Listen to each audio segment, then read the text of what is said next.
UP और बिहार, जैसा कि मैंने बताया कि 80% से ज़्यादा लोग वहाँ पे गए हैं। वहाँ पे कुछ लोकल बसेज की समस्या थी, उनको उनके गंतव्य स्थान तक ले जाने के लिए।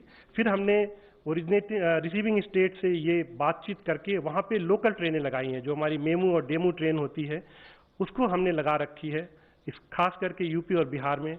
और करीब 350 से ज़्यादा ट्रेनें चलाई जा चुकी हैं, ताकि जो श्रमिक भाई बहन हैं उनको जहां स्टेट में पहुंचे हैं तो उनको वहां से हम लेके जा पाएं।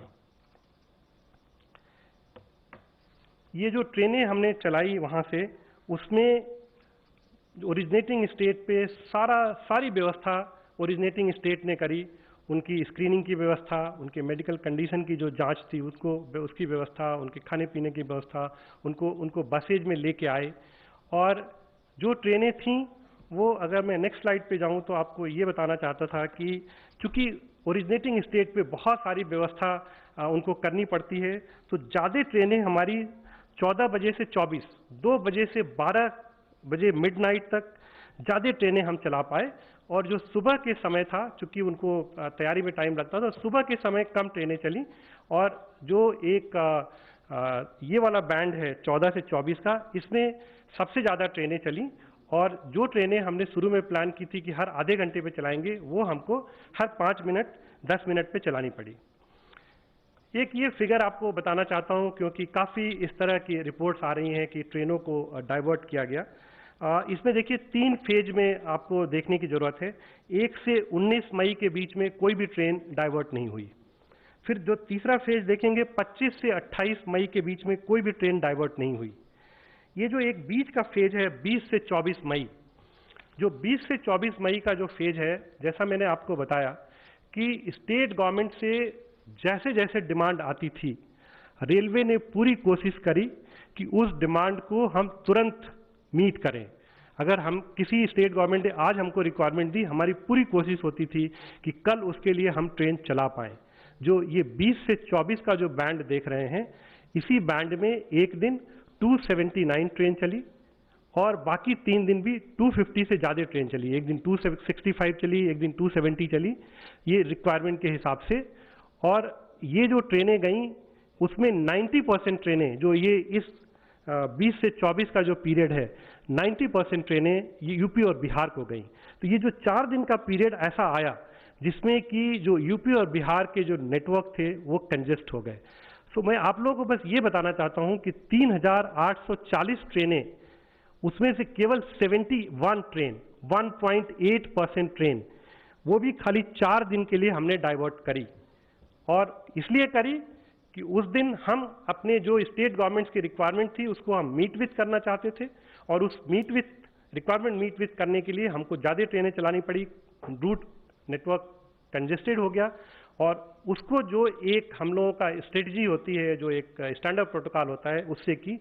सो ये मैं आपके माध्यम से बताना चाहता हूँ कि जो डाइवर्ट की गई ट्रेनें वो बहुत ही कम की गई, 1.8% ऑफ 3840।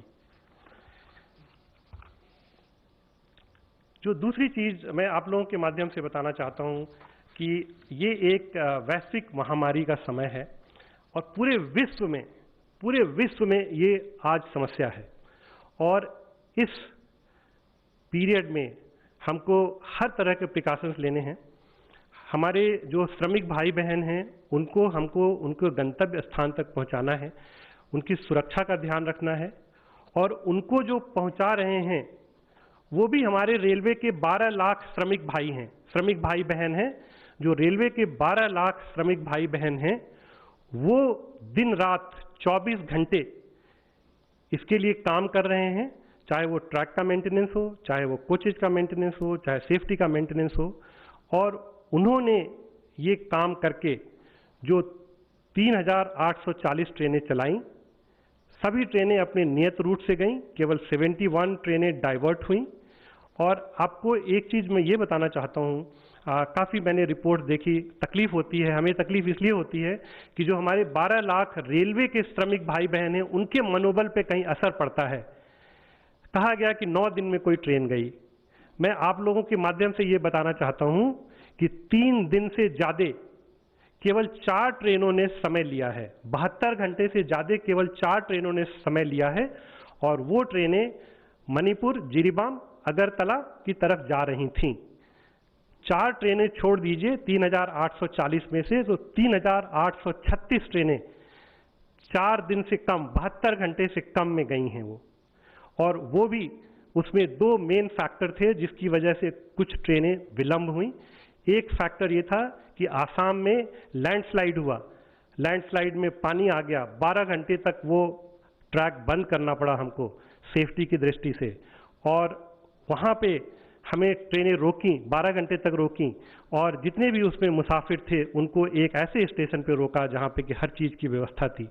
तो मैं आप लोगों के माध्यम से ये कहना चाहता हूँ कि अगर 3840 ट्रेनें, उसमें से अगर मैं आपको बताऊं 90% ट्रेन जो 3500 ट्रेन हैं, वो जो नॉर्मल मेल एक्सप्रेस की एवरेज स्पीड होती है, नॉर्मल मेल एक्सप्रेस की एवरेज स्पीड होती है, उससे ज़्यादा एवरेज स्पीड से पहुंची हैं।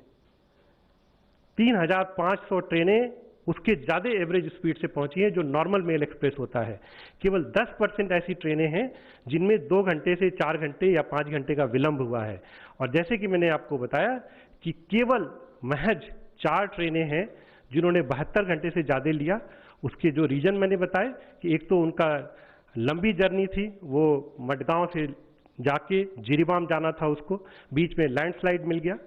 कुछ ट्रेनें हमारी विलंब हुई, आप लोगों को पता है कि गैस लीक हो गई थी वहाँ पे, जहाँ पे हमको ट्रेनें काफ़ी देर तक बंद करनी पड़ी। जो भी उस रूट पे ट्रेनें थीं उसको किसी तरह से डाइवर्ट करके ले जाना पड़ा। सो ये सब एक परिचालन की समस्याएं थी।